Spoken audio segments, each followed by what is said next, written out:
Hey everybody, how you doing out there in podcast land? Welcome to the 9,427th Taylor Swift fan podcast. Hell no! Hell no! Hell no! This is Sports Frenzy 2.0. Bum, bum, bum, bum. Football time, baby. He's the conquistador, Dave Height. He's the maestro, Kevin Crane.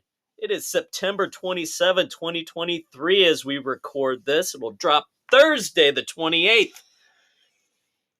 Yes, I am bitter about the entire Bears-Chiefs fiasco, the whole weekend, the Taylor Swift crap, the Travis. Oh, let's name the Kelce-Swift pairing. Let's come up with it. Should we take odds? Yeah, Vegas, let's take odds. Trailer trash. Good Lord. So we shall start off with recapping that disaster. Of course, it was expected. 41-10, not even a game, not even a contest. This shows how abject, pathetic that coaching staff is. Another game where they were not prepared. Anywhere. I mean, my God. Again, you have problems with blocking on the offensive line. Fields is so shell-shocked at this point, he can't make a decision to throw the ball. They've ruined him. How many drops did they have in that game when he actually got the throws downfield on their hands? I watched the race. I wasn't going to subject myself to that. That's just what I saw in the first half. I bailed in the second half. Yeah, no way in hell was I going to. There was no way in hell I expected anything other than a bloodbath. I watched the race. I figured this would be the one weekend here during football season where I'd actually watch the race. Yep, and it was as pathetic as you would expect. Again, there's still no pass rush on defense. Nobody can do anything. No. And how many guys in the secondary are still injured? Yeah, and I'm damn frickin' sick and tired of Fields getting cheap-shotted, late hit, and no flag thrown. He gets no protection from the officials or his damn teammates. There was one run he had. He was tackled, and I think it was Gay from the Chiefs. As he tackled him, threw a forearm into his face mask. And he gets up woozy, and Moore had to make sure and take him off the field because he wasn't sure where he was at. A complete cheap shot that the fucking officials missed yet again. Absolutely pathetic. And here you see other guys just get tapped 15 yards, roughing the passer. Yeah. It's absolutely What do you pathetic. think would have happened if that forearm shiver had happened to Patrick Mahomes? Yeah. Gone. Yeah. But here's the problem. Number one, coaching, obviously. Like you said, not prepared, not protecting the players, not telling the other players, unifying them, stand up for your teammates. Where's your damn offensive line sticking up for their quarterback? Right. Absolutely. But then, of course, number two, as their reputation plummets, because today on my daily Yahoo Sports newsletter, main story, the most pathetic franchise in the NFL. Guess who it is? The Bears. Yeah. We've known that for decades. Thank God they at least have the guts to say it's time for the old feel-good McCaskey crap to go away. Sell the goddamn team. Let's put in a coaching staff who knows what to do. Oh, this week, now you're starting to hear the rumblings. Oh, you got to bench Fields. Who the hell else do you have? You're going to play that kid who, what? Division 2? Yeah. And then, just tank and then draft another top-rated quarterback. They're not going to come here! Caleb Williams! Coaches? Why in the hell? They have this organization, different coaching staffs, have ruined Mitch Trubisky. They've now ruined Justin Fields. They can't develop anybody. Anyone who comes in. You could go back to Cade McNown. Yeah. Nobody has been developed. Frickin' Cutler, for crying out loud, at least had potential coming in, and he floundered. This organization sucks. They can't do anything right from the top to the bottom. And it doesn't matter who the GM is. It doesn't matter who the head coach is. It starts with the ownership group being cheap asses and not hiring the right people to begin with. That Yahoo story I mentioned points to a specific moment in time when the Bears could have hired Andy Reid after he'd been fired by the Eagles, and he was out there and everybody knew he was going to be a damn good coach. He'd done a great job with the Eagles. Yep. It was just one of those weird situations, and they decided to hold off and wait to hire a GM before hiring the head coach, where the Chiefs said, screw it, we'll hire the coach first, and then the GM will have to make it work. And who did we end up with, Dave? That would be one Mark Trestman. Dr. Death. Who, of course, was a really big success coaching in the CFL. Yeah. Canadian football, nothing to do with the NFL. This is going to be the pattern all year, kids, until we're numb, which could happen by week 6. Until we're numb. Because, as Dave mentioned, yeah, great. We tank. We've got the top 2 picks in the draft. Our pick and the Panthers pick potentially. Yeah. And guess what? Caleb Williams' father has already come out and said if the right team isn't sitting with the number 1 pick, he could go back to school. And he might as well, because I sure as hell wouldn't go to the Bears. Nobody in the right fucking mind will sign with the Bears. No, there's no point anymore because Yahoo is right. We are pathetic. We are a laughingstock. We are the most terrible, awful, nasty, no good franchise in the NFL right now. And that's saying something with the Jets mired in stupidity as well. And the Browns. And the Browns. But at least they show moments. At least they're trying. The Jets tried with Aaron Rodgers.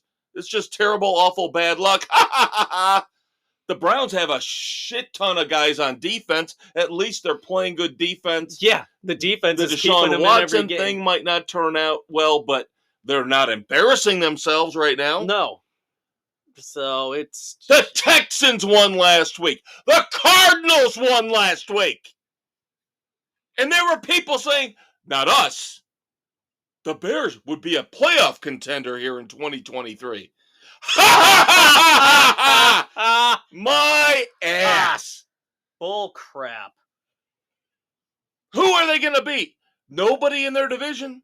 Nobody in their division, unless the Vikings trade Kirk Cousins. Then maybe. Outside of that, they're not beating anybody in that division. So who else on the schedule are they going to beat? Oh, well, we've got that discussion coming up when we make our picks this week.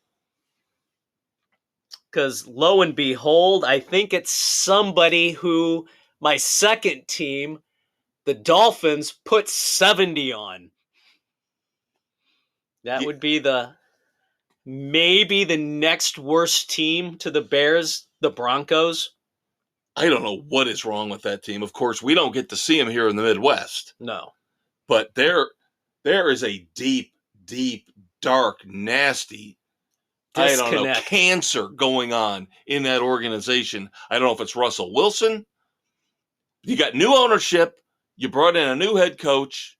And you're having on the same surface, crap. A guy who should be at least able to turn this team around to a 7-10 type season. You would think maybe the problem is Mr. Wilson. Maybe he's not a leader. Maybe he is not a leader. And maybe, again, as we see in Seattle... Pete Carroll was right. And Pete Carroll is the reason why that team was successful. I'm telling you, I've said this over the last couple years, going back to last year, when we thought, he's got Geno Smith. He's going to fail miserably. And they go to the playoffs. I'm telling you what, Pete Carroll could be the most underrated head coach of all time. Yeah, and I don't think I'm overstating that. No, he gets the most out of his teams. It's amazing what he's been able to do out there. Yeah. So, of course, the other stories surrounding, we don't want to dismiss the 70 points for the Dolphins, of course. It was phenomenal. The most points. Nearly historic. Most points since the 1966 Redskins. Yep. Yes, I can say it because that was their team name at the time. Yep. They put up 72. Yep. And Mike McDaniel decided to keep it classy. Even though I don't think Sean Payton would have just been pissed if he would have gone for the record, being so close. But McDaniel wanted to keep the Dolphins grounded. What is the goal? Get to the playoffs, win the Super Bowl. Yep. And he did that as he was smoking a bowl. Whatever it is, it's working for him. Hey, man. Why don't we put up 70 this week? Hey, man. Whatever works. Beaners eat beans. And, of course, my Buccaneers, I didn't hate the effort on Monday night against Philadelphia. They did lose to the Eagles 25-11. I don't think they're as bad as I thought. I thought the Bears would be a lot better than the Buccaneers. I really did. Oh, no. The Buccaneers actually, with Todd Bowles as head coach, Baker Mayfield as quarterback, look like they have a life. They look like they have a pulse. Yeah, they're at least prepared. Yeah. Now, going back to the Bears. Got to go back to the Bears because, of course, we got to talk about, as Dave mentioned, trailer. Because all the focus was all about Taylor Swift now being there as a guest of Travis Kelce. Banging on the glass up in the luxury box with Travis Kelce's mom, dropping F-bombs. Let's fucking go! Oh, America's sweetheart cursed. Oh, no, what are we going to do? Oh, she's as pure as the driven snow. Didn't you know that? But she cleaned up afterwards. You see that? Yes. She at least cleaned up a little bit. What, rented out a whole restaurant for a private dinner for her and Travis? And then, of course, as they were leaving and somebody caught him on camera, Travis Kelce wearing this like a drop cloth jacket, which is now sold out, I saw, over the internet. Ugh. What'd she dress him to? I don't know. I don't know what the hell. I don't care. I don't care about celebrities. Of the celebrity couple bullshit. And the thing I don't understand about Taylor Swift, honestly, I know this is probably a discussion for the weekend edition, but I really don't want to taint the weekend edition with this. Is this like the Beatles and Elvis with her? With the movie now coming out and they're saying it's going to open at 130, 140. I mean, she is like the biggest phenomenon since then, isn't she? Even though God help us, it seems so. It doesn't play into what we like. Not even remotely close, but whatever. Yeah. Whatever floats your boat, kids. Next thing you know. She ain't getting my money. No. For one song of hers I liked. One. And personally, I'll take Olivia Rodrigo. That's a hot box of rocks. Oh, there you go. Taylor Swift doesn't do anything for me. Sorry. Hey, kudos to her, though. She seems like she can handle fame well. I'm fine with that. Yep. We need more people like her who are not... She takes care of those who work for her, so... Who are not jackasses and douchebags. And, of course, check out the weekend edition. We got plenty of those for you. Yeah. And even at the end of this episode, in the sports world. But that wasn't all for the Bears this week. Oh, no. If only. Should we talk about the theft or the confirmation of the reasons why our defensive coordinator resigned? Let's go light and just discuss the theft first off. A light topic involving $100,000 in theft of equipment out of Soldier Field. That's Chicago for you in a nutshell, kids. And then again, we're getting closer. We mentioned last week when we talked about the resignation of the defensive coordinator, we mentioned there were some things that might possibly come to light. There were improprieties that took place. We were waiting to find out what they were. Now, we're getting a little bit clearer picture, but it's still not, to me, confirmed yet. I still have not seen 100% confirmation, but now sources say that he resigned due to inappropriate workplace conduct. Yes. Human resources was involved. And then again, we're still hearing... Do we have like a Mel Tucker situation going on? Yeah, we're still hearing that there was an investigation on the property, his house. Yeah. So I am still not going to, until I see 100% confirmation that this all happened and what was speculated initially actually was the problem. I'm still not going to go there. Nope.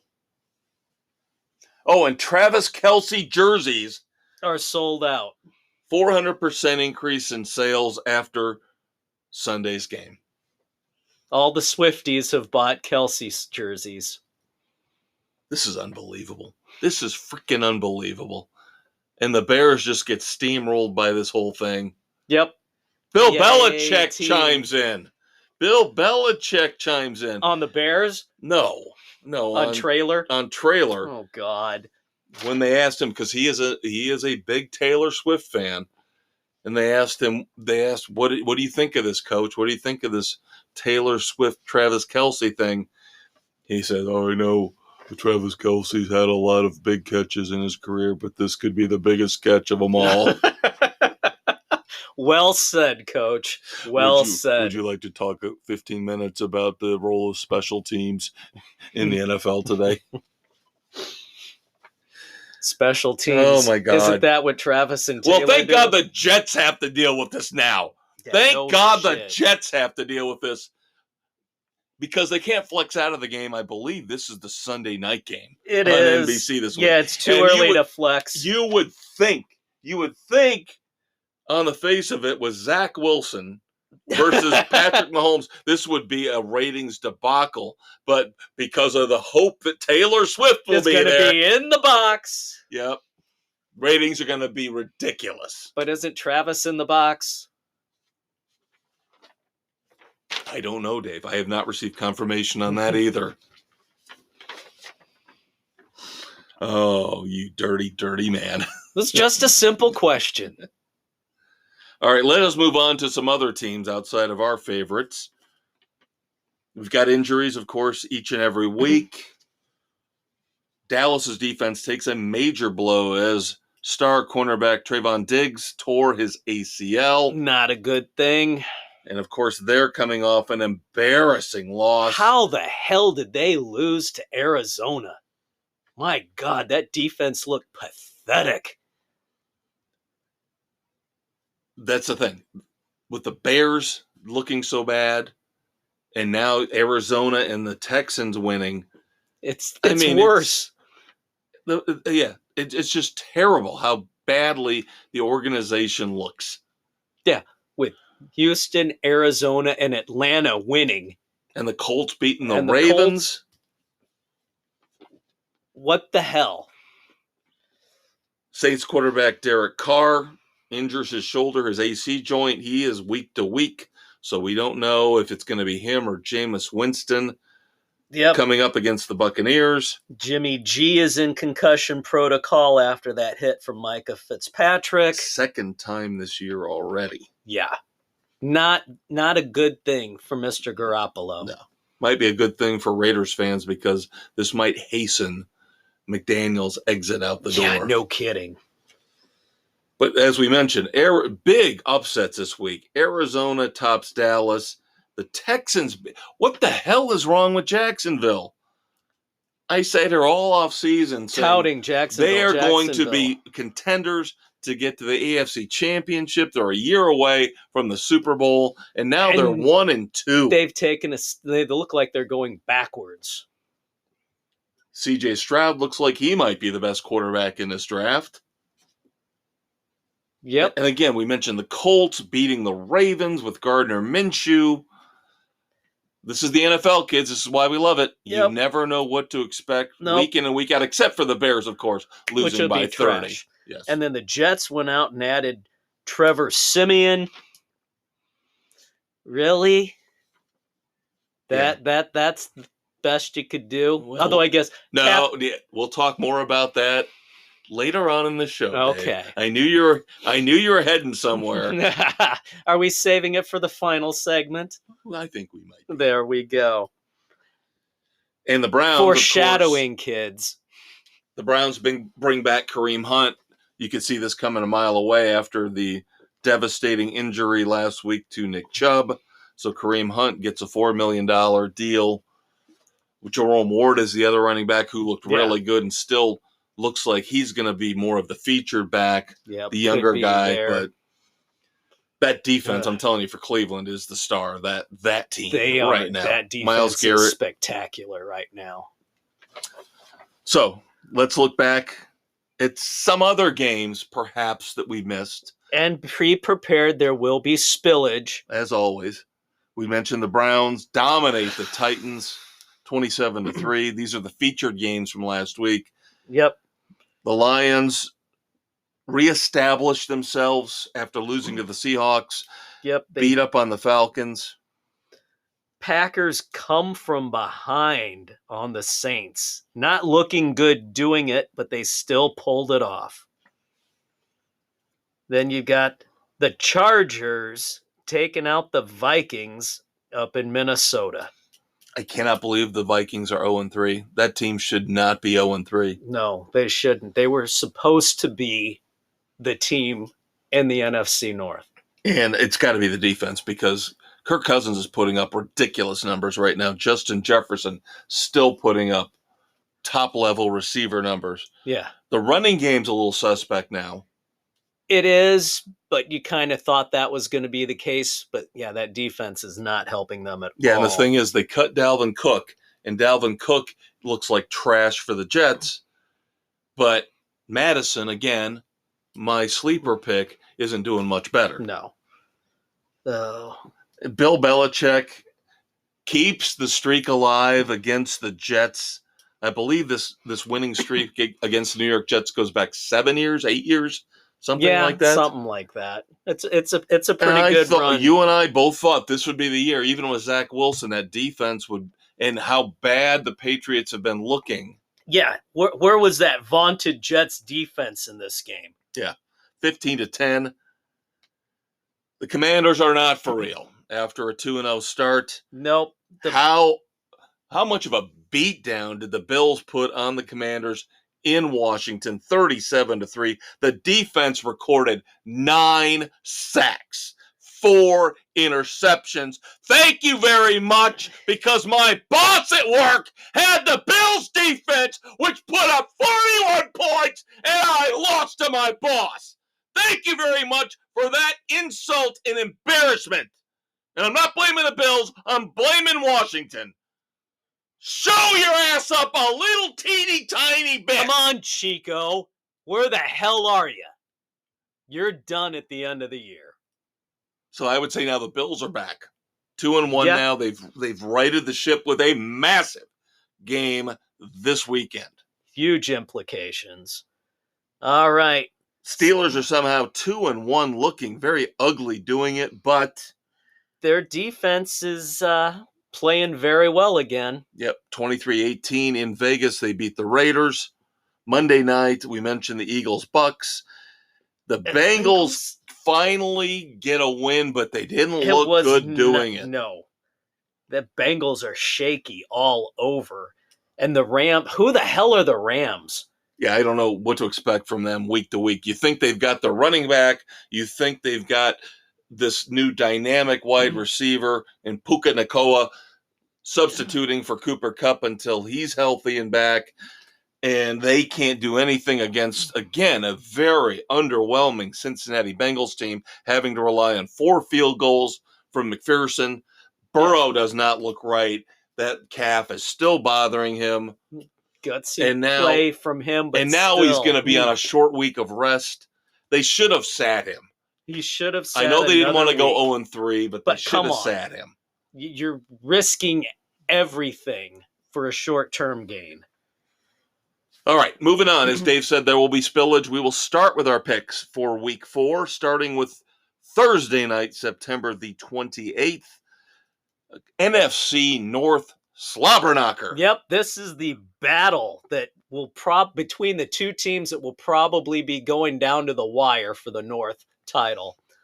Lions go into Green Bay to take on the Packers. Lions across the board of the 7 picks we have, except for Aaron, who's taken the home team. Yeah, I know the Lions stumbled at home against the Seahawks. We've already talked about how underrated Pete Carroll is. The Packers, I take no shame from that. No. I take no shame from that at all. The Lions have played 3 really legit teams so far. They've beaten the Chiefs at Arrowhead. They lost to the Seahawks at home, and they beat the Falcons. So the Packers have been getting by in the skin of their teeth. With the exception of the opening game destroying the Bears, but there's no shock there. Of course, Aaron Rodgers had to call up Jordan Love and say, congrats, we still own the Bears. And I can't get mad about it anymore. And rightly so. I can't get mad about it anymore. I can't. It's true. But at some point, this high wire act with the Packers, they've got a lot of injuries. That's part of it. Yeah. A lot of injuries. So I think the Lions are the better team. They win. Sunday, October the 1st, the Falcons, we just mentioned them, 2-1, going in to play the 1-2 Jaguars in Jacksonville. Don't the Jaguars finally have to show up? I'm sorry, this is a London game. This is the early London game. This is not in Jacksonville. No. This is a London game. But the Jaguars are used to doing this every year. Right. They do it all the time, so it's got to be the Jaguars' time to come up. We've talked about the Falcons. They're not all there. Desmond Ridder is no better than Justin Fields. No. So this is you and me and Bill and Aaron are going with the Jaguars. That leaves, of course, Sam and Jen and Doug of the 7 picks that are in for the Falcons. One last game before we take a break. The biggest one of the weekend, probably the biggest game of the season so far. Yes. 3-0 Miami Dolphins going up to Orchard Park to play the 2-1 Buffalo Bills. Normally I would take Buffalo at home, but I like the way the Dolphins defense has been stepping it up and the offense is humming right now. We've seen hiccups with the Bills defense here and there. Not sure what kind of performance you're going to get out of their quarterback up there, but we'll have to wait and see. Dolphins are not going undefeated. No, they won't. This is the game they're going to lose. They will win on the road and then lose at home. See, I think the opposite. I think they'll win the second matchup at home with the Bills. I think this is a perfect letdown spot. You posted 70 points. The euphoria is going to drain this team for this week. You're on the road against your division rival. Yes, Josh Allen might turn the ball over once, maybe twice, but Tua is going to come down to earth. A-Chain is not going to run for 200. Mostert's not going to run for 75 touchdowns. I'm not expecting that. This is going to be a field goal game, but it's one of those. They're going to flip-flop on who wins on the road. Well, I say they flip-flop who wins at home. So I'm taking the Bills. Mrs. C, of course, is with me. So is the Big Blue W and Aaron. And you have got Doug and Sam on your side. I'd almost rather be on an island.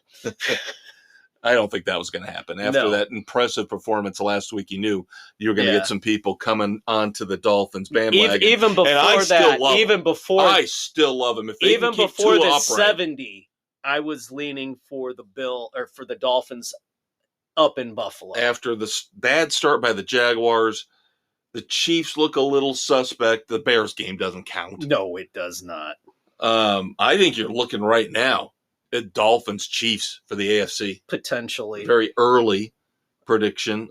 Of course, injuries happen. Anything can change. But it all hinges on Tua. All right. As Dave mentioned, your Uncle Dave told you, spillage, you're going to have to deal with it each and every week because we love talking about this stuff so much we can't fit it into one 30-minute segment. So segment 2 coming up after a quick break. We will continue with our NFL picks. Dave and I will be right back. Hi, I'm Patrick, not Pat, Mahomes, Super Bowl champion and MVP. And when I'm not trying to keep my wife and brother in line, I'm listening to Sports Frenzy on Spotify, Google, Radio Public, Pocket Cast, Apple, Overcast, Castbox, Stitcher, Amazon, and Audible. Brittany! Come on, stop posting on Twitter. Jackson, will you please get off TikTok? Man, it's times like these I really miss doing stupid, silly State Farm ads with Coach Reed. All right, kids, it's Spillage on Sports Frenzy 2.0 with me, the Conquistador Dave Height. Along with your best friend, the maestro, Kevin Crane. It's the 27th of September, 2023 as we record this, dropping the 28th. Spillage on the NFL on Spotify, Google, Radio Public, Pocket Cast, Apple, Overcast, Castbox, Amazon, Audible, and iHeart Sports Frenzy, baby. Otherwise known as iHeartRadio, as we still try to overcome the loss of Stitcher. Still breaking our hearts. And of course, when I said I'm your best friend, you know that means that your second best friend is the Conquistador. That's right. We get you through this crap, kids. All right. Continuing with our NFL picks. The aforementioned embarrassed Broncos go into Soldier Field to play the laughingstock of the league, Bears. I think, except for Doug, the governor, I don't know what he's thinking. He's loyal beyond belief. He's doing the homer pick with the Bears. Everybody else is seeing, I think, what we're seeing, the other 6 picks that are in, that despite the fact both teams are 0-3, somebody's got to win this, you right? Still got the better quarterback. Yeah, a little bit maybe. And the better head coach, for sure. Right. On the other sideline. So somehow, some way, Sean Payton is going to finally say, enough is enough. Are you people professionals? Are you going to fucking earn your paychecks? And I think the Broncos, I hate to say it, are going to destroy the Bears. I can't believe. Somebody has to win this game. Although, wouldn't it be poetic, ironic, if this wound up in a tie? Jeez. Oh, don't even say that. Don't even say. Couldn't you fathom that? The Bears' defense is tissue paper. Okay, and I know you're going to say the same thing about Denver after that 70. That's different. I think that was more about the Dolphins' offense. I think the Dolphins' offense is clicking on all cylinders. Everybody's healthy. Everybody's playing well on the same page. The Broncos have got to be better, a world better than the Bears. They got to be. They got to be. They should be. I'm not saying they're going to win 5, 6, 7 games, but they will beat the Bears because I don't know who the Bears are beating. I just don't know. I don't see anybody right now. The Raiders? Are they beating the Raiders? Oh, my God. Maybe. Because I know they've got the AFC West. Obviously, they played the Chiefs. Now they're playing the Broncos. Chargers are killing. Chargers are going to destroy them. So it's going to be maybe the Raiders. They possibly could because if Jimmy G's maybe out one with of a concussion. The worst, maybe an equally bad head coach out there. Yeah. All right. Again, Broncos for everybody but loyal Doug. Doug is like Charlie Brown right before Lucy pulls the football out.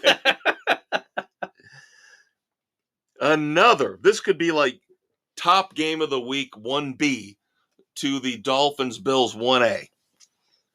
Ravens. AFC North, yes. Ravens go to Cleveland to play the Browns. This should be a good game. I think it'll be a great game. Now, the Ravens should be inspired after getting beat at home by the Colts in overtime. bad form. Now, I hate to say this, but the thing is, I'm going to say it. I told you so.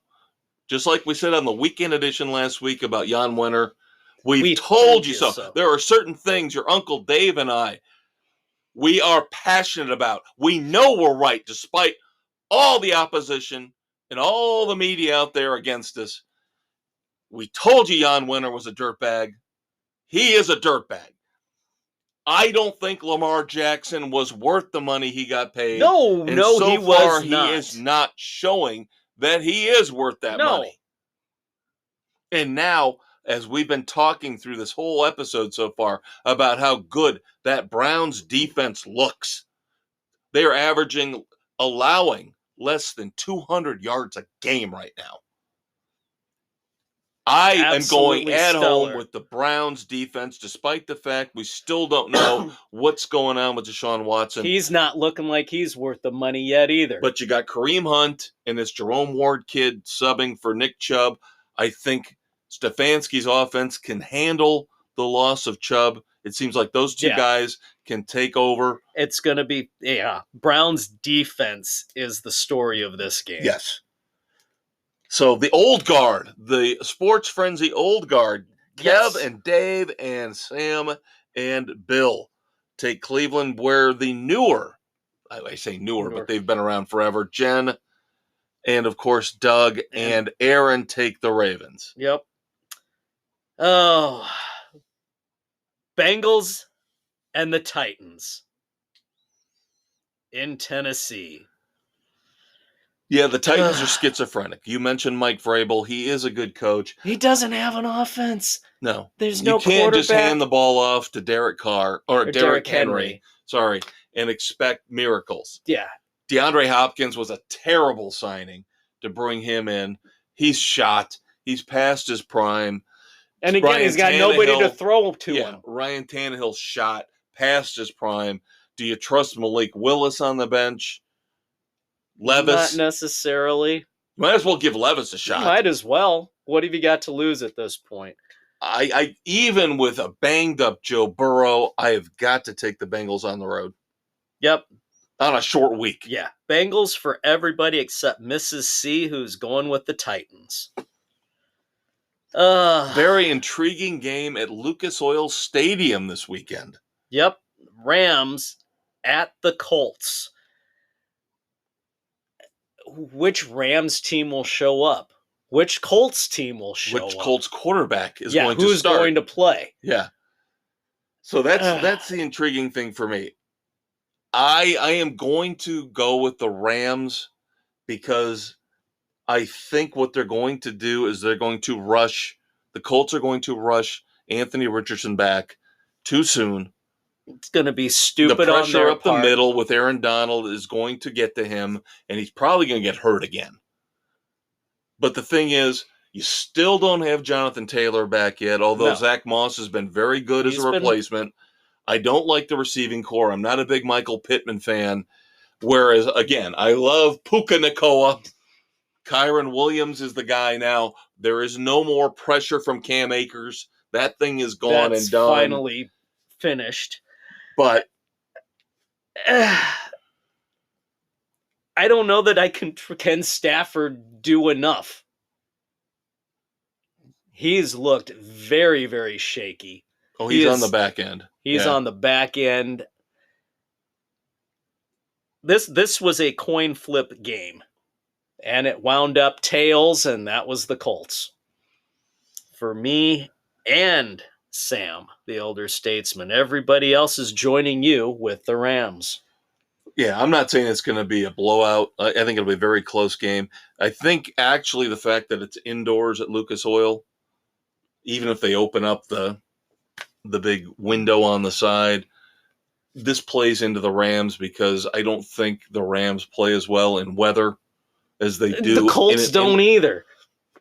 Right, but the Colts at home are used to this. The Rams, this is almost an advantage for them because they're used to playing outside on the road. Now they get to play indoors, more of their natural environment. We'll see. No feel for that one. Buccaneers at the Saints. It's a crap fest.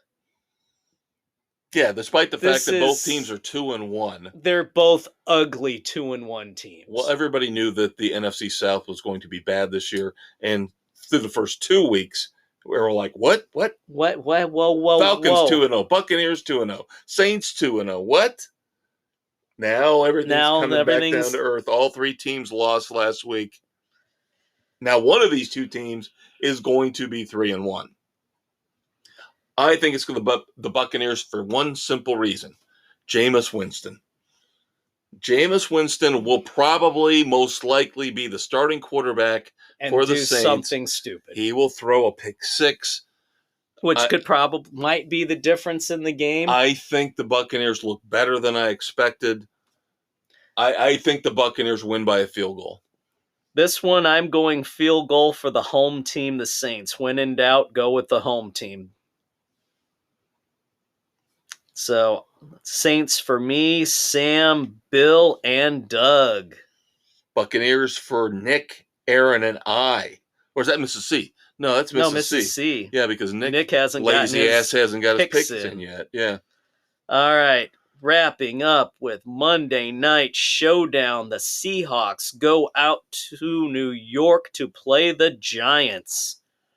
Oh, God help me. Yeah, one of the more appealing, ugly games we're going to see on Monday Night Football. Wait a minute. They're all pretty bad. They've all been pretty bad. Yeah. God help me. I'm taking the inept Giants, as is Doug. Again, no feel for this one. Yep. Everybody else takes the Seahawks. I kind of waffled on this a little bit. I like Brian Daboll as a head coach. I think he's very good. But, of course, I've been talking of Pete Carroll this whole episode. They looked really good beating the Lions on the road. I think the difference is the fact that no Saquon Barkley, most likely. So, obviously, big edge to Seattle with Kenneth Walker in the running game. Yeah. Maybe that's what they need to get away from the Barkley. Giants have nothing. No, there's nothing there. And you've got Metcalf and Lockett. I mean, I can't go beyond that. How could I pick the Giants? Again, they have no advantage in this game outside of home field Seattle whatsoever. Seattle tends to downplay. We'll see. We'll see. So, I hope I'm wrong because I need a big game out of Metcalf. There you go. And I haven't been able to count on a big game out of Metcalf. So that's bitterness on my part.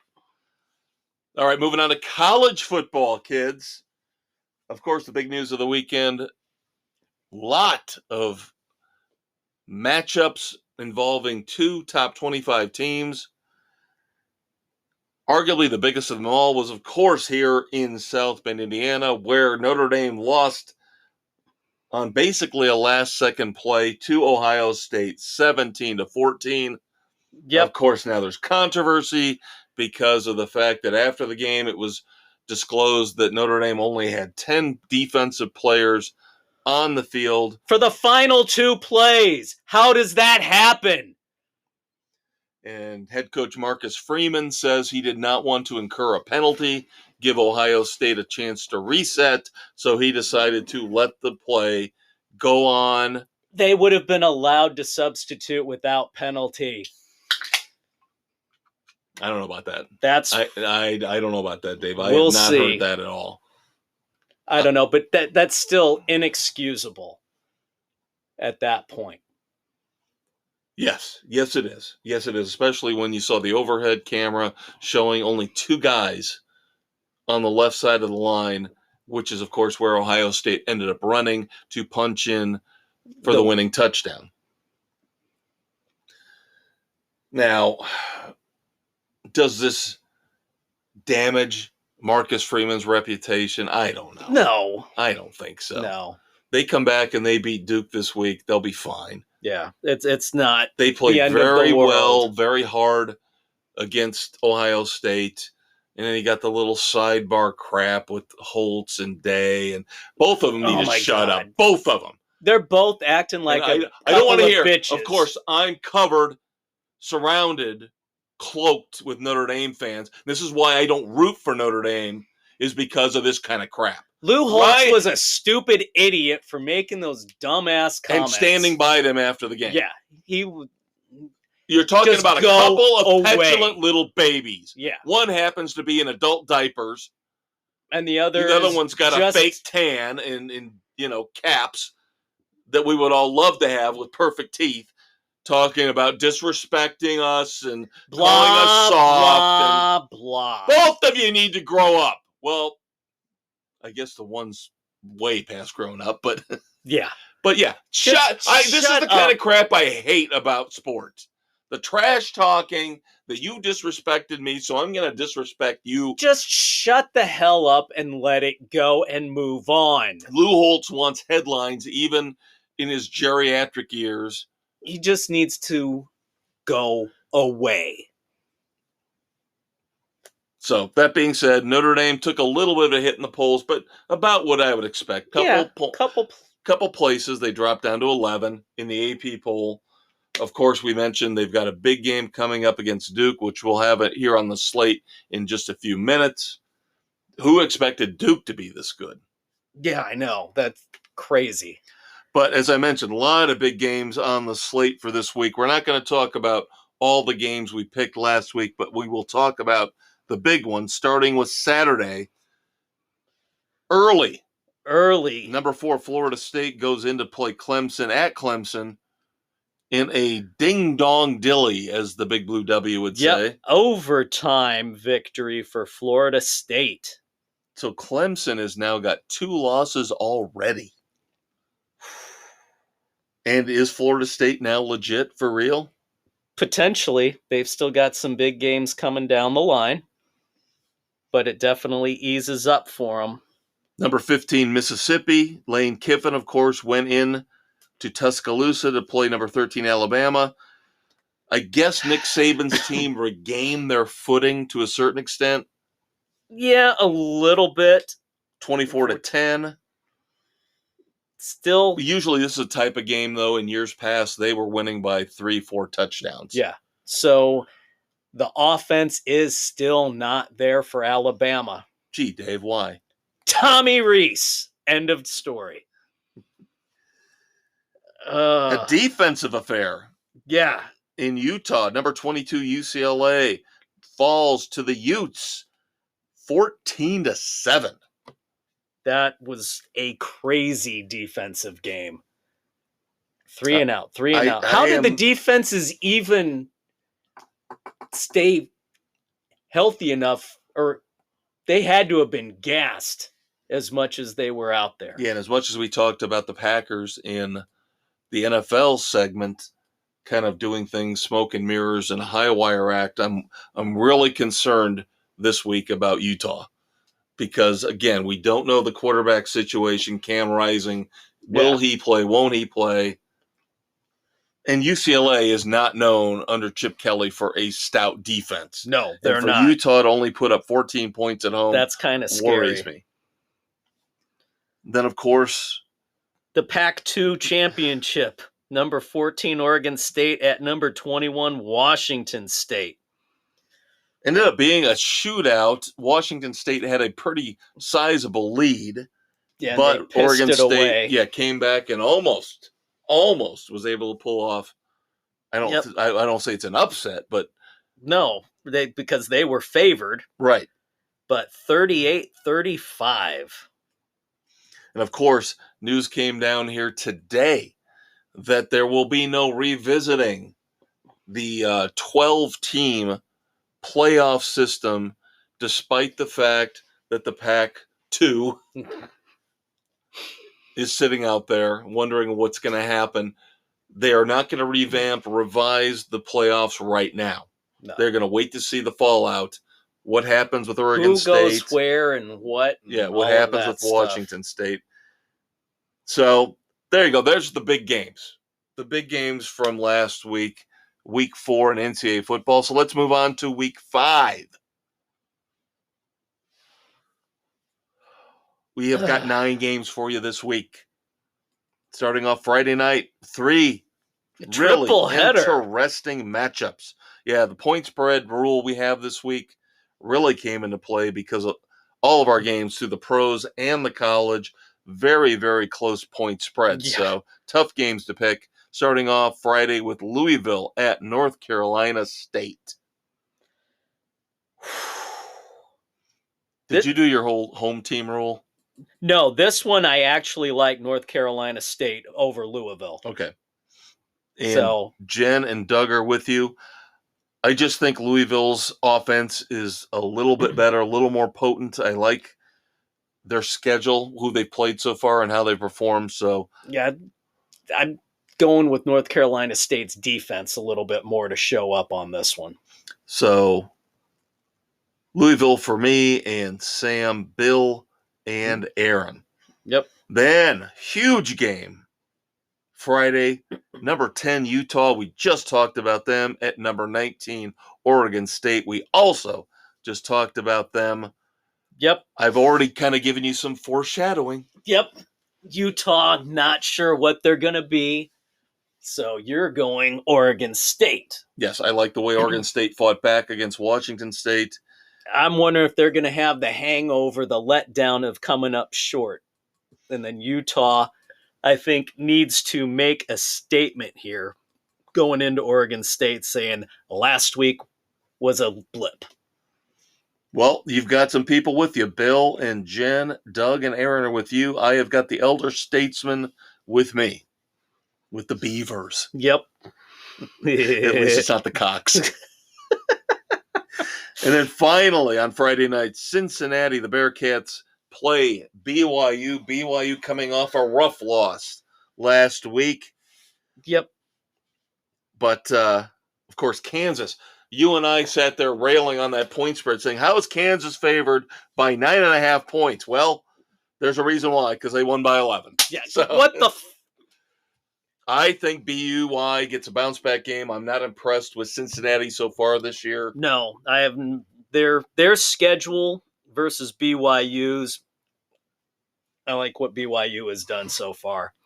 So it's BYU for you, me, Sam, and Doug. Cincinnati for Bill, Jen, and Aaron. All right, moving on to Saturday, September the 30th.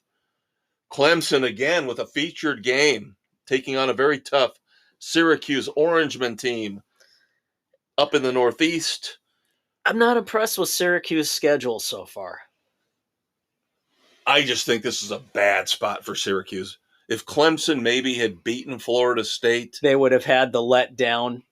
But no, Clemson needs to make a statement. They have got to, again, like last year, they had to come back second half of the season, redeem themselves after a slow start. It's deja vu all over again for Clemson and Dabo Swinney. I think Clemson wins and wins easily. Yep. Everybody except Jen and Doug take Clemson. Those two are taking Syracuse. Jimbo! Just heard that Jimbo doesn't have a starting quarterback for this weekend. Oh, good times. I have always had a thing for Arkansas, and I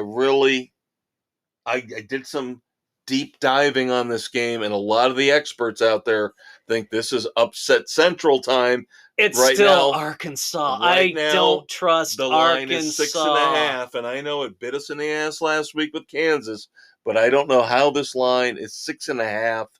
I'm taking Arkansas. Doug and Aaron are with me. It's Arkansas. I don't trust them. They're at home. That's never been an issue.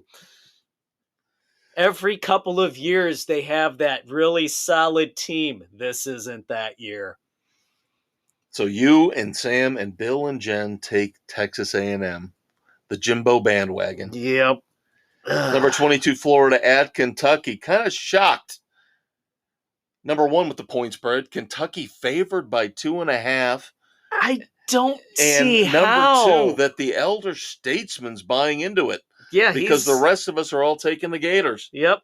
Sam's on Kentucky Island. Some of these point spreads this year, yes, obviously they've come back and made us look like fools when we've complained about them. But Kentucky favored by 2.5 over Florida. I don't get it. I don't see it at all. 2 ranked teams. Number 13, LSU. At number 20, Mississippi. God help me, I will go with Brian Kelly and his underachieving LSU Tigers. Sam and Bill and Aaron agree with you. Jen and Doug agree with me that it's Lane Kiffin's week. Wouldn't shock me. Wouldn't shock me. Wouldn't shock me at all. But I looked at the numbers. I just think LSU's a little bit better of a team. Yeah, the quarterback's putting up spectacular numbers. So, and Mississippi's not known for great defense. They are not. We'll see what happens. Yeah, but again, it would not shock me. No. Number 11, Notre Dame, as we mentioned earlier, going into play. Number 17, Duke. We've got one person on the panel dissenting on this one. Yep. I think Notre Dame bounces back big time. Yes, they need this. I think that from what I've heard, quick.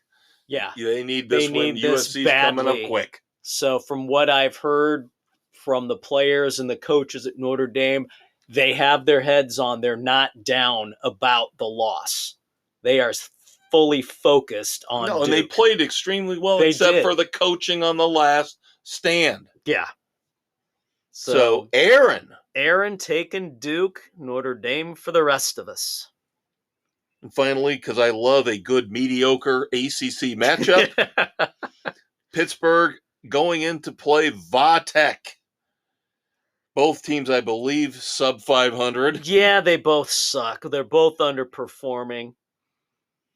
And Mrs. C, I think, has a thing for Va-Tech. Anytime she always says she always takes Va-Tech. She takes it. She's going back to the old Frank Beamer days when they were actually good. Yep. Well, she's got Bill and me joining her with Va-Tech. I will take the Pittsburgh Panthers along with Sam and Doug and Aaron. There you go. Obviously not as strong a slate as last week. No. But as I mentioned, I'm a sucker for those mediocre SEC, ACC matchups because the point spreads are always tight, tough games to pick. Usually 3 points or less. Yep. So there you go, kids. Football is done. 2 segments down, maybe 1, maybe 2 to go. We'll see. Probably 2 shorter ones. Yeah.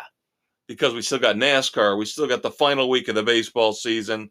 We've got dumbasses. A huge NBA trade today. Yes. So we actually have to talk about the NBA. We do, in a big moment of silence. Yes.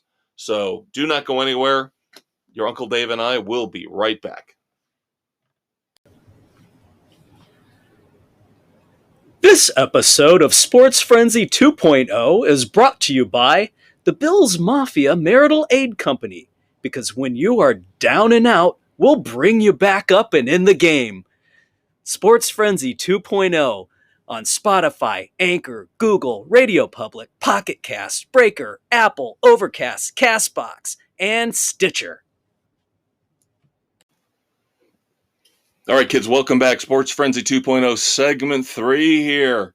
Taping on September the 27th. This will, of course, hit Thursday morning, September the 28th. I am here with my brother from another mother, the conquistador, Dave Height. And my good buddy, the maestro, Kevin Crane. All right, couple little things to clean up in college football that need to be mentioned before we move on to NASCAR and baseball.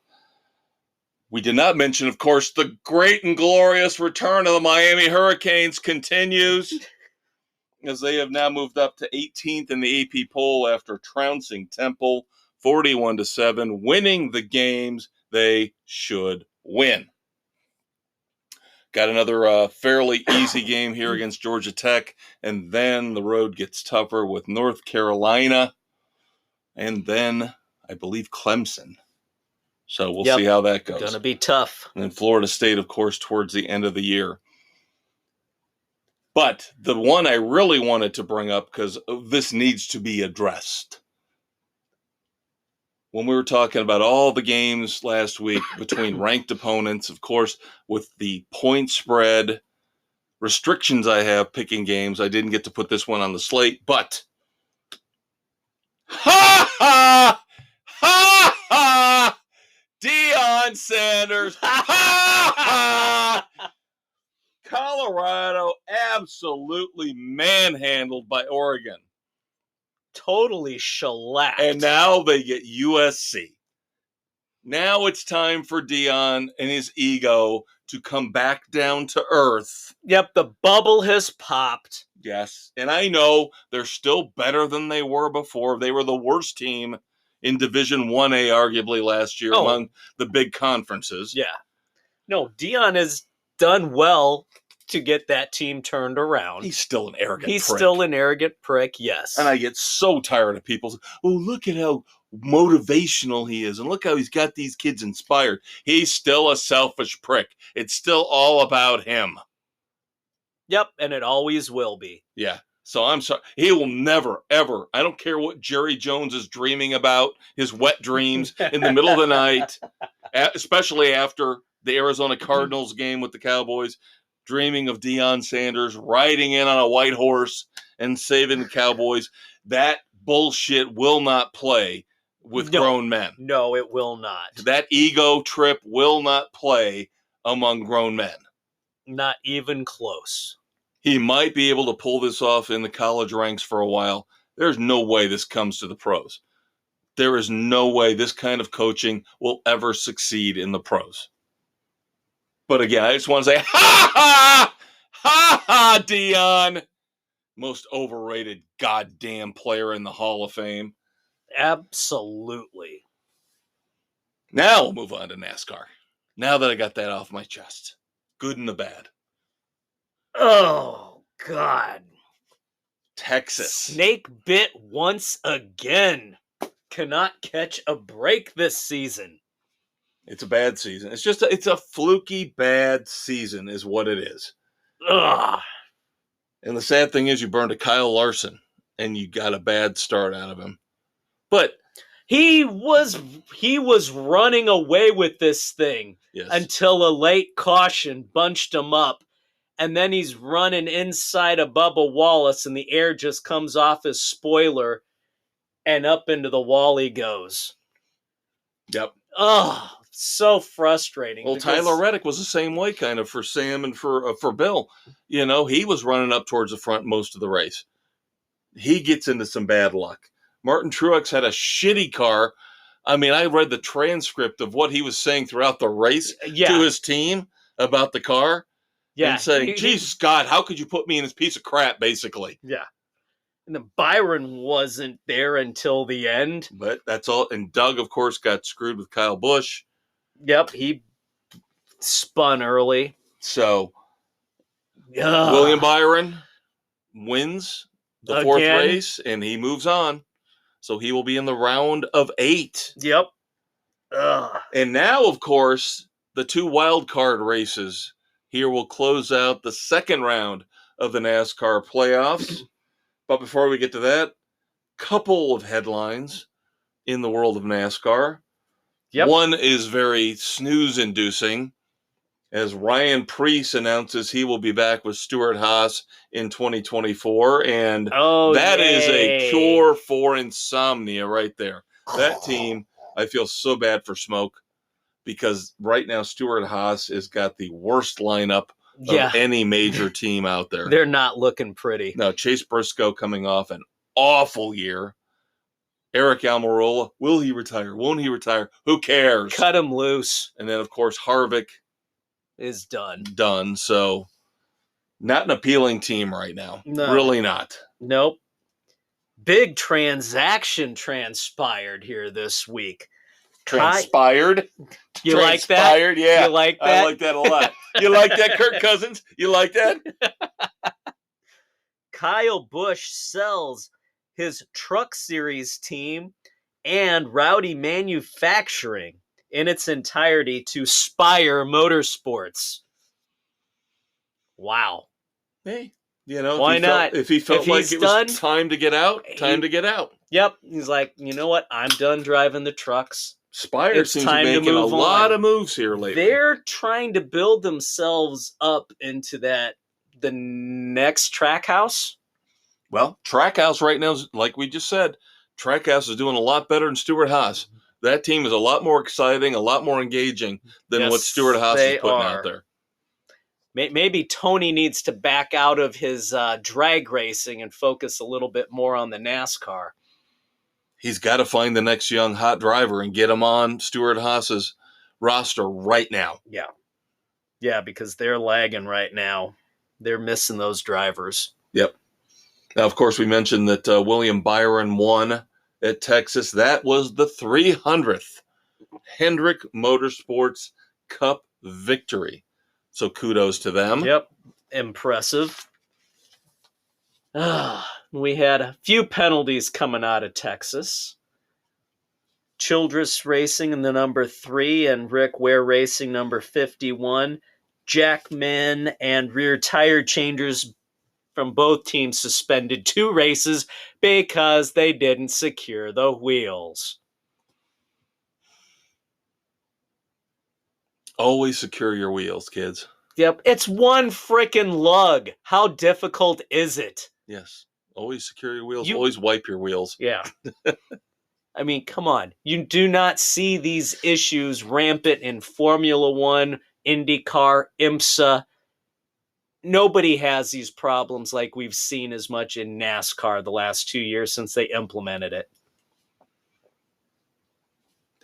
All right, with that being said, it's time to move on to playoff race 5 coming up this Sunday, October the 1st, 2023. That would be the Yellowwood 500 from Talladega.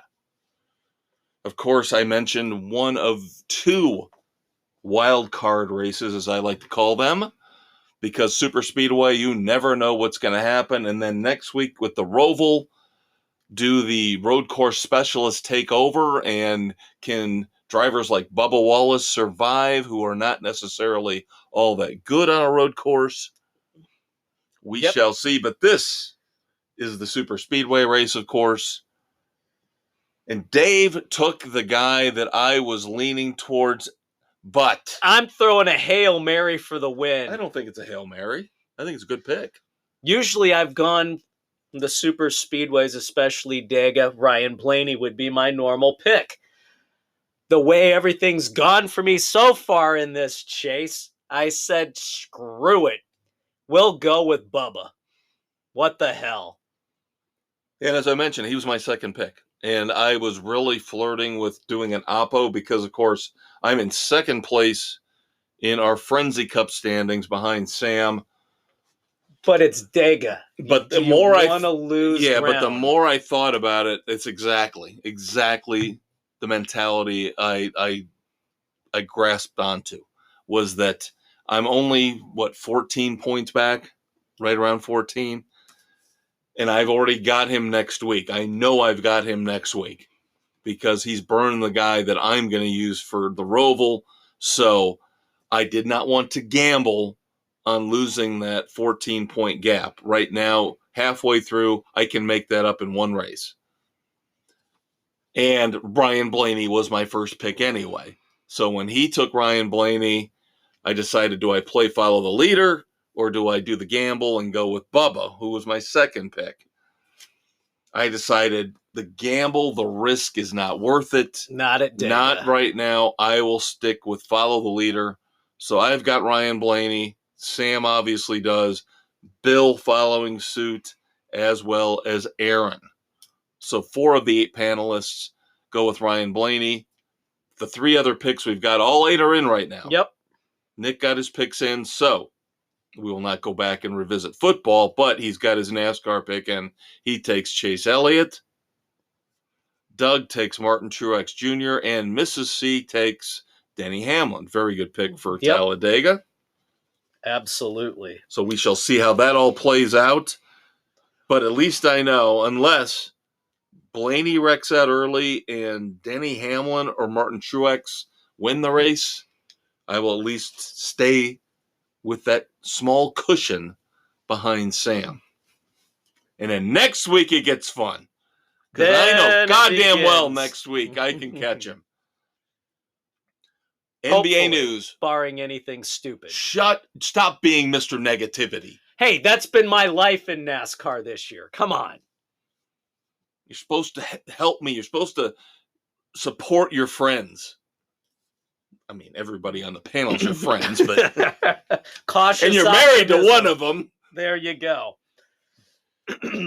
Huge NBA news. Huge NBA news Holy dropping crap. today. 3-team trade.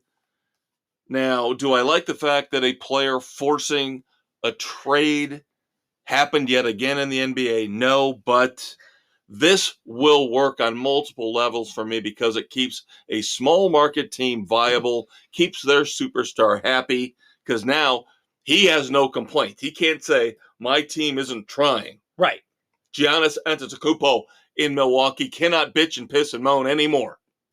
Nope, because they have added Damian Lillard, Portland's best player. Arguably one of the top 10 to 12 players in the league. Yep, mired in mediocrity for so long with a team who doesn't do anything to help him out.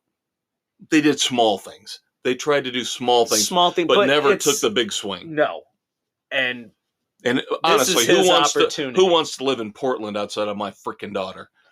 There is that. Moss was growing on this guy, for crying out loud, with all the rain up there. Now, I believe the key to this deal, of course, because it was a 3-team deal between Portland, the Bucks, and the Phoenix Suns, DeAndre Ayton, who has never been happy in Phoenix, he gets shipped up to Portland, so at least they get some semblance of a superstar back. And they've got a good young player coming in from the draft, so yeah. It's a rebuild, but it's a soft rebuild for Portland. They should still be good. Phoenix gets some cap relief that they needed. Absolutely. But the important part of this is now the Boston Celtics and the Milwaukee Bucks solidify themselves as the top 2 teams in the East. Yep. It should be a good playoff run for both of those teams when they meet. Yes. That should be a hell of a series. Yes. Yep. And then, of course, in a couple years, the Orlando Magic will just eclipse them all and take over the East for years and years to come with my man Paolo Banchero, the greatest young player in the NBA. If the Magic can make the right moves to get people around him. Yeah, they need one more guy. But I don't think they need to pull a move like this yet. No, not yet. All right, shall we move on to baseball? Sure, what the hell. The season's shot on multiple levels for me anyway, so. I was going to say, do you want to talk about your White Sox? The goal is almost there, Dave. 2 losses away from 100. Losing this afternoon, we are 60-98. So close. And I'm not trying to be mean because I've been there before with the Cubs and I've done the same thing where when your team is bad, you want them to fail epically. Oh, when you have an ownership group who does stupid things and refuses to even try, they deserve everything they get. I am protesting. You've heard me rant all frickin' season. You heard me rant the last couple of seasons for the stupidity of Jerry Reinsdorf. And this is what you get. And then, of course, your one great player is done for the year. Only a few games left, but... Yeah, to help solidify. So Luis Robert goes down. Whatever. Believe me, I've been there. You and I are right there with the Bears right now, too. Oh, God. But the only thing is, with the Bears, it's been so long since we've suffered through this that the fact that they could end up 0-17 or 1-16 and get the top 2 picks. It doesn't matter. Do you have any faith that they're gonna be able to do anything with those picks? Absolutely not. That's the difference. Is hope springs eternal for baseball. You know? Not with my owner. I'm mired in the same crap. Shitty owners. For football and baseball. You made the playoffs a couple years ago. Right? Yeah, and then you brought in fucking drunk sleepy boy to try and lead the team, and that failed epically. And then you bring in a manager from the only team in the division worse than you. What do you expect? But again, compare it to the Bears. Compare it to the Bears. It's the same. All right. My Cubs are trying to make it just, ulcer-inducing is all I can say after last night. Ulcer-inducing. I knew it was going to be a rough final week on the road against the Braves and the Brewers, but those two teams have both clinched. Yeah. So they might let up a bit, might rest some players, might give you an opening to secure a wild card spot. But the Cubs had the Braves. They had them down 6-0. Yes, and they blow the game at the 8th inning thanks to a crucial, awful Seiya Suzuki error, allowing 2 unearned runs to score. So they end up blowing the game last night. They dropped to 82-75. 6 games behind Milwaukee, second place in the Central. That doesn't matter anymore. Milwaukee's clinched the division. Now it's all about staying ahead of the Marlins and the Reds to get the final wild card spot. And again, you know how I feel about David Ross. He does not instill any confidence in me whatsoever that he can get this done. No, he's trying to outthink everybody and has screwed the team in the process. Now, at least I can say, when I can go to a happy place for this reason and this reason alone. The Yankees and the Mets are officially eliminated. Woohoo! So I don't have to listen to the arrogant dipshit New York fans anymore because your teams suck worse than mine. Even if the Cubs don't make the playoffs, they were in it until the very end as opposed to your overpaid, overblown, fucked up Yankees and your overplayed, overblown, fucked up Mets. So kiss my ass, New York. I am so sick of you.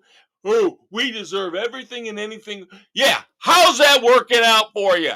Your football team suck ass. Your baseball team suck ass. Your Knicks are your best hope right now. The New York Knicks are probably your best hope to have a good team this year. Wow. What does that say? Fuck you, New York. Fuck you. I can't stand the arrogance of New York fans. I never have, and I never will be able to handle it. I hate the entitlement. We mentioned the Milwaukee Brewers clinching the NL Central. The Philadelphia Phillies clinch a wild card. Now, of course, in the American League, things are very interesting in terms of you still got a shot with the Tampa Bay Rays overtaking the Baltimore Orioles for first in the East. Both teams are in. Yeah, that's going to be a hell of a run. And then you down really this last got a week. mess going on in the West as the Rangers came back to life, jumped back into first place. The Astros just, I don't know what the fuck Dusty Baker's doing with that team. The Mariners half a game behind them trying to get in. Wouldn't that be something if the Astros get knocked out? You know, the way they're playing, it wouldn't be surprising.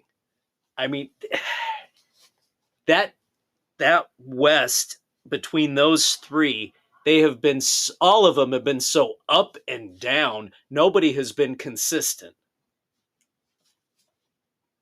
But it would shock me a little bit that the Astros do not make the playoffs when you've got an expanded wild card situation. That team is too damn good, too damn talented to not make the playoffs with 3 wild cards. Come on. Yeah, but oh God. And they're clinging to one of them. I know. They're clinging. They're dingleberries. They're clinging on. Oof. God. Yeah, you Star Trek fans. Yeah, they're Klingons. Shut up. Yeah. Go in your mom's basement, start speaking Klingon, and leave the rest of us decent, cool people alone. Yeah, because you've got the Jays, the Astros, and the Mariners now and that's fighting. the thing. I forget about the Jays because they've kind of nestled into that first wild card.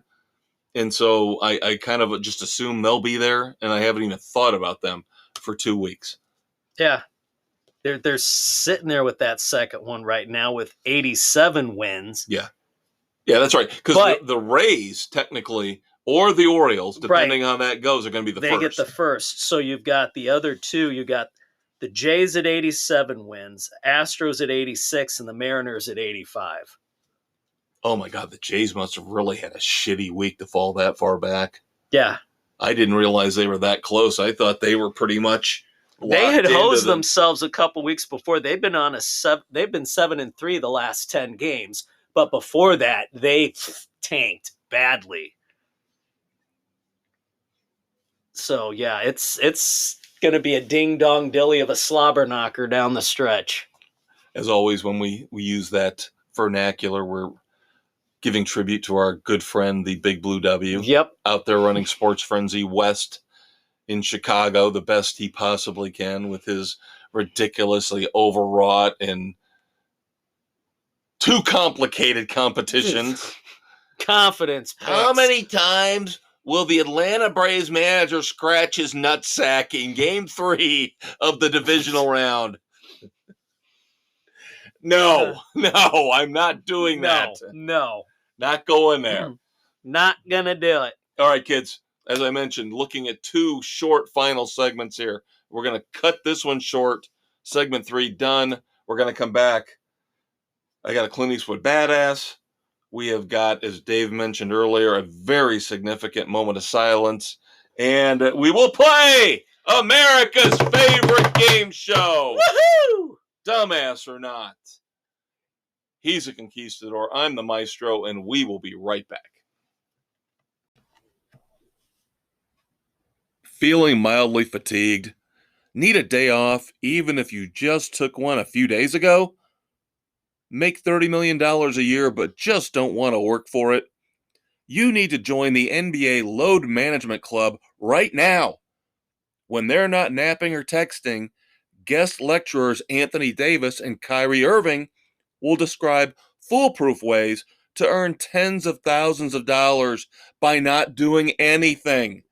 Sports Frenzy 2.0, available on Spotify, Google, Radio Public, Pocket Casts, and wherever you listen to your favorite podcasts, is currently negotiating with LeBron James to bring his popular How to Make the Hall of Fame Without Really Trying webinar live and in person to the Load Management Club. Thanks again to Sports Frenzy 2.0 and all you apathetic fans out there for making us a success. All right, during football season, you guys know we love to talk, even more so than normal. So usually we're going 4 segments here with spillage and all that good stuff. So our usual episode ending segments are coming to you now, as he is a conquistador, Dave Height. He's the maestro, Kevin Crane. Taping here on the 27th of September. This will hit Thursday morning, September the 28th. Clint Eastwood, badasses, moments of silence, and, of course, America's favorite game show, Red Foreman's Dumbass or Not, featuring your Uncle Dave. But I do have a Clint Eastwood badass of the week, as we keep trying to find positive stuff in this negative world that we live in. Did you kids see that Louisville game last weekend? Did you happen to see that? No. One of the most badass moves you'll ever see in college football.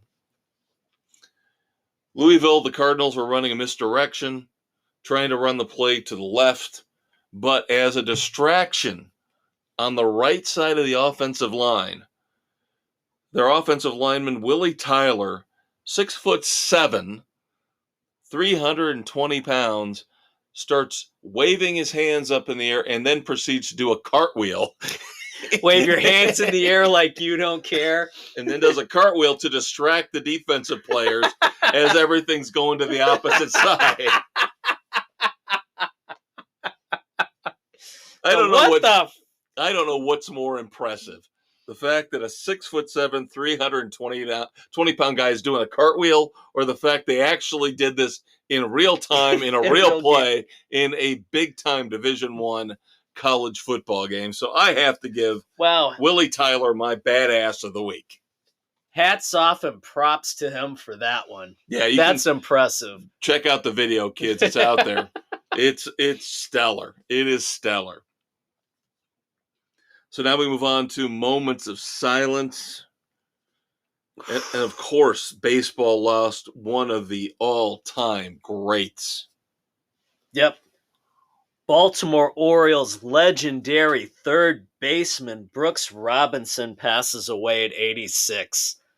Arguably the greatest infielder just on defense alone. Yeah. Yeah. And again, let's go back to that New York theme. Fuck Derek Jeter. The legend of Brooks Robinson, you can't top it. No, he was so smooth playing the hot box. Now, we have to admit... Or the hot corner. We have to admit that even as old as we are, he was before our time. I really didn't get to see him play. So all I remember is watching that Saturday morning. Johnny Bench had his show with the kids, teaching them the fundamentals of the game, bringing Brooks Robinson in to show them how to set your feet, how to move, get your glove down, proper throwing. I still remember that because I tried to emulate that when I played. Yep. Yes. Because you had the Johnny Bench show, and then you had, of course, This Week in Baseball. Yep. With the great Mel Allen. And Saturday mornings were awesome because then you also had the WWE. So it was just between cartoons and all the baseball and the wrestling. And Son of Svengoolie. Yes. Yes. And now it's a wasteland. It's an absolute wasteland. Kids do not have anything to watch anymore. Nope. I feel bad for the younger generation. It's sad. All this network Saturday morning cartoon shows, now you got fucking news and paid advertisements. And PC crap. For shame, for shame. Let's see for half an hour how you can help save the environment, kids. Here's the new Ronco 3 food dehydrator. I literally saw an article the other day about a class. I'm going on a tangent here, but it's worth it. How to teach your young children how to be activists. It's like, can we let them enjoy their youth? Let kids be kids. Are we really going to do this? Are we going to have 7 or 8-year-olds holding protest signs at drilling sites, pipelines, logging? Come on.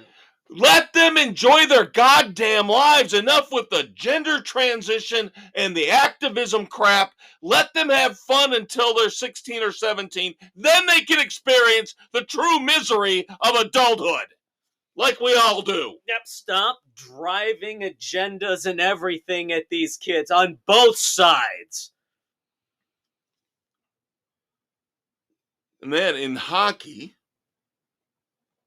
unfortunately, didn't play a lot with the Anaheim Ducks, but Nick Kerdiles dies at 29.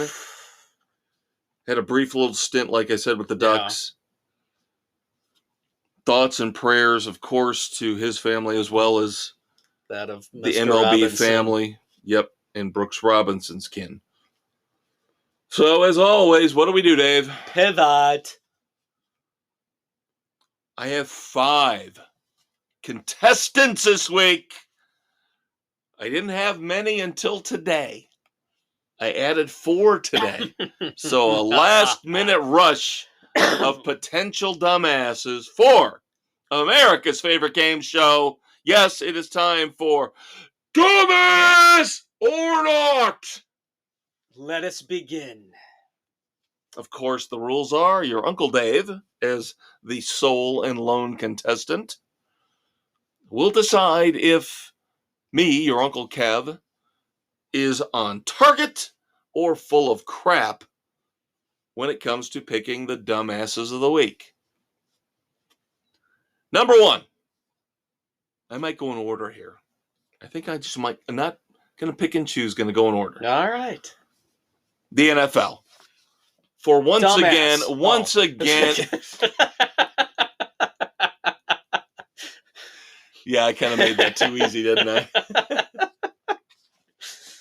All right, continue. Specifically for the NFL, specifically for yet another choice for Super Bowl halftime that basically ignores anybody over the age of 45. As Usher is your choice for the Super Bowl halftime show. Not even a hot chick like a Katy Perry. Usher? Really? Give me another reason Is he not. still popular enough? I don't think he's been relevant for 5 or 6 years but I don't know this new music. I don't know. I know Olivia Rodrigo. I know Taylor Swift. But Usher is, to me, passé. Why not go back to Metallica? Bring the old fans back. Metallica's been sitting out there for years, and they will not make the call. It's just going to be another halftime show I ignore. Yep. Time to eat and pee. Pee and eat, eat and pee. And I miss the old days when we could check out Beavis and Butthead at halftime. The Lingerie Bowl. Yeah. Now maybe still the Kitten Bowl? I'm not watching the Kitten Bowl. No. Put on some Rival Sons. Eat some It's queso. It's time to get the snacks ready for the second half. Yep. All right. 2 frequent contributors to this segment up next. Number 1. Now this one, maybe I missed on this one. Maybe I might have missed on this one, despite the fact of who it involves. Rory McIlroy. Rory McIlroy says that now with the Ryder Cup starting up this week, all the live golfers, especially those in Europe who were not chosen for the Ryder Cup team, their absences are going to, quote unquote, hit home for them this week. And they will realize the error of their ways. Now that part is me. That's kind of reading into what he's saying. But I'm just tired of him opening his yap about this. Shut up, win a major, stop talking about how much you hate the live golfers. I'm so sick of this. Yeah, Rory, you're a dumbass for perpetuating this and keeping it going. Now, we all know a lot of guys who are on the live didn't make the cut. They didn't play well enough to make the cut. And that brings me to my follow-up on this, that Brooks Koepka, who did make the cut when many people thought he wouldn't because of his association with live, said the exact same damn thing when this was brought up to him. How do you feel about what Rory said about the live golfers who didn't make it except for you? And he said, you know what they need to do? Play better. You want to play in the Ryder Cup? Play better golf the rest of the year. But again, earn your way on. But again, Brooks Koepka, nice house, hot girlfriend, mature. Rory McIlroy, ugly ass face. I don't know how he gets any kind of hot women. He's a dumbass. Shut your pie hole and win a major. Gee, I think... How many has Brooks Koepka won? Brooksy has outplayed you for the last how many years? Even on one leg? Yeah. So shut up, Worry about your golf game. Stop worrying about solving golf's problems. Speaking of people who don't need to speak anymore, we all know about the Jets' woes. Aaron Rodgers tearing his Achilles a couple minutes in to the first game of the season, as he was, of course, proclaimed to be the savior of sports, and specifically football, in New York. Now they have tried to profess their faith in Zach Wilson, who is one of the few quarterbacks in the NFL worse than Justin Fields. So they sign, as we talked about in segment 1, Bears cast off Trevor Siemian. But wait! But wait! It gets better.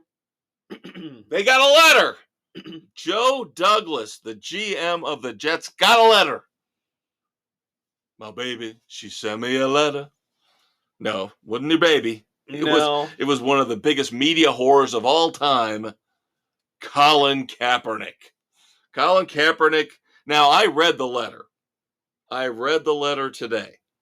Sent a letter to Joe Douglas. And the first couple paragraphs sound actually well thought out, well written, and show humility. So I was like waffling here. Well, maybe has he finally matured? But No, alas, no. No, because then later on, he starts going point by point about why signing him to the practice squad would be a good deal for the Jets. He happens to mention the fact that it would be good for your defense in practice to go against an intelligent, athletic, versatile quarterback like me to prepare them for what is in the league right now. At 35. At that point, I'm like, dumbass. You're 35 now, Colin. You haven't played in almost 7 years. And for him to sit there and say, playing against me in practice would be like playing against Lamar Jackson and Patrick Mahomes is just the biggest dumbass statement of the week. Yeah, that's pretty bad. And again, the rest of the letter is actually very humble and comes off very well. I give him kudos for that, but that one little segment. Just stop. You had them at hello. Yeah. Yeah, exactly.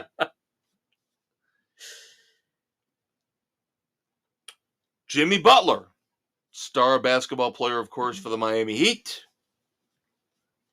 Oh, a lot of people are siding with him on this, but I don't see why. Because we all feel the pinch at the pump. We all don't like the way gas prices are going.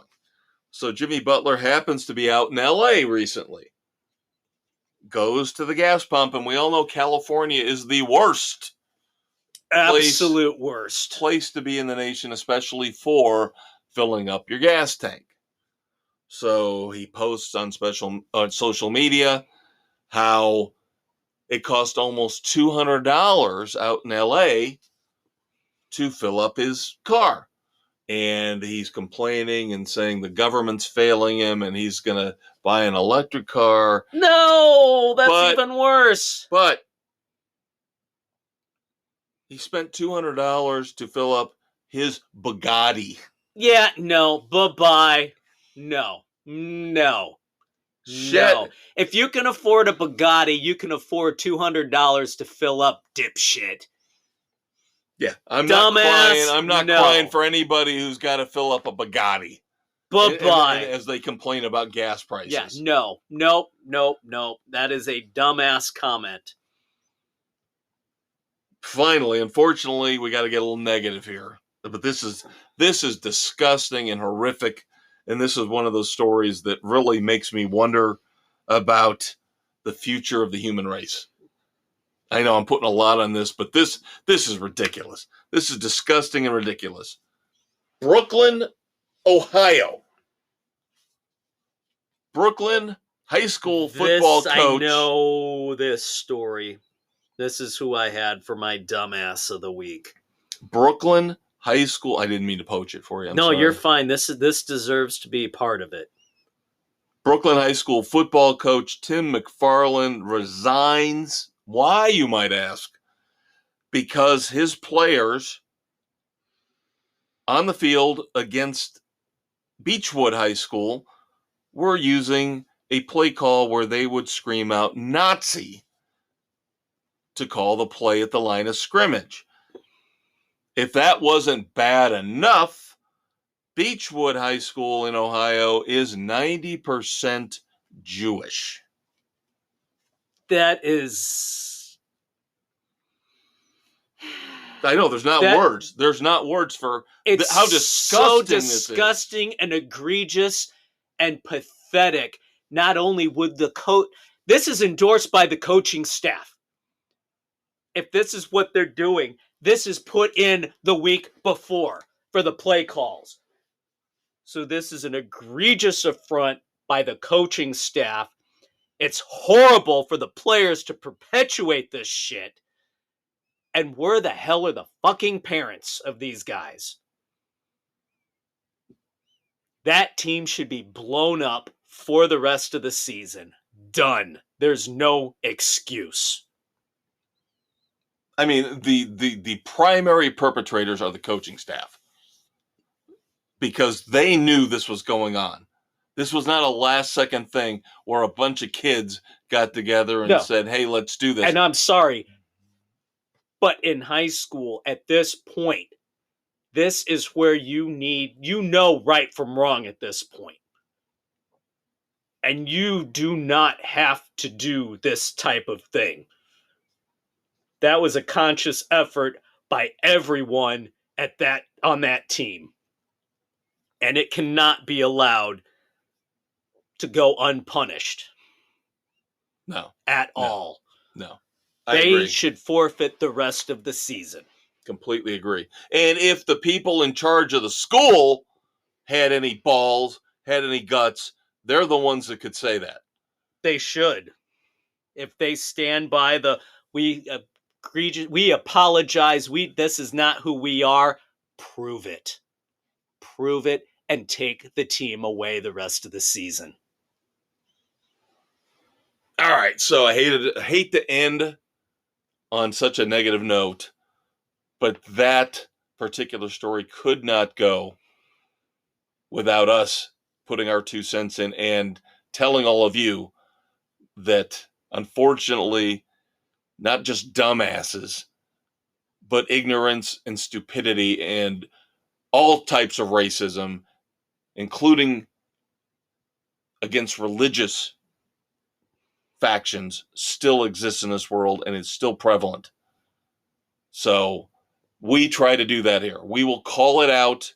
That's what we kind of established the dumbasses of the week for. Yeah, for stupid shit like this. So even though this is really egregious and really nasty and really awful, we have to put it into a spotlight. Have to show everybody that this, I mean, it just boggles my mind that this kind of stuff still happens in this day and age.